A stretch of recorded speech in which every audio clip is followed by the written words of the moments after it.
So now we know that this guy was on the FBI's radar dating back to 2013, the subject of numerous FBI investigations, which were headed up, by the way, by the FBI's field office in Miami.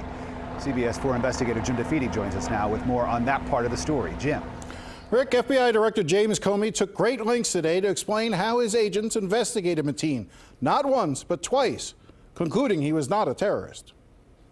I don't see anything in reviewing our work that our agents should have done differently. FBI Director James Comey detailed how the Bureau first learned about Mateen from a coworker back in May 2013, when Mateen worked for the security company called G4S, a Florida company formerly known as Wackenhut.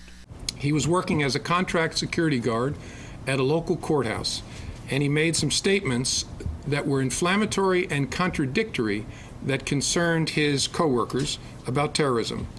First, he claimed family connections to Al-Qaeda. He also said that he was a member of Hezbollah, which is a Shia terrorist organization that is a bitter enemy of the so-called Islamic State, ISIL. He said the Bureau took it seriously. The FBI's Miami office opened a preliminary investigation, and over the next 10 months, we attempted to determine whether he was possibly a terrorist, something we do in hundreds and hundreds of cases all across the country.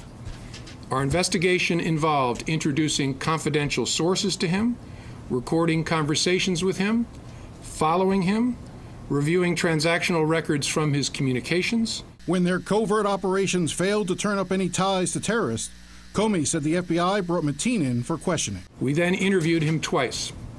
He admitted making the statements that his coworkers reported, but explained that he did it in anger because he thought his coworkers were discriminating against him and teasing him because he was Muslim. After 10 months, the FBI closed the investigation. 2 months later, in July of 2014, the killer's name surfaced again in an indirect way. Our Miami office was investigating the Florida man who had blown himself up for the Nusra Front in Syria, and we learned from the investigation that the killer knew him casually from attending the same mosque in that area of Florida. But our investigation turned up no ties of any consequence between the two of them. Once again, the FBI moved on. Our work is very challenging. We are looking for needles in a nationwide haystack, but we're also called upon to figure out which pieces of hay might someday become needles.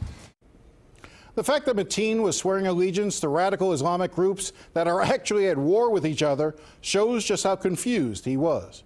I'm Jim DeFede, CBS 4 News. Rick?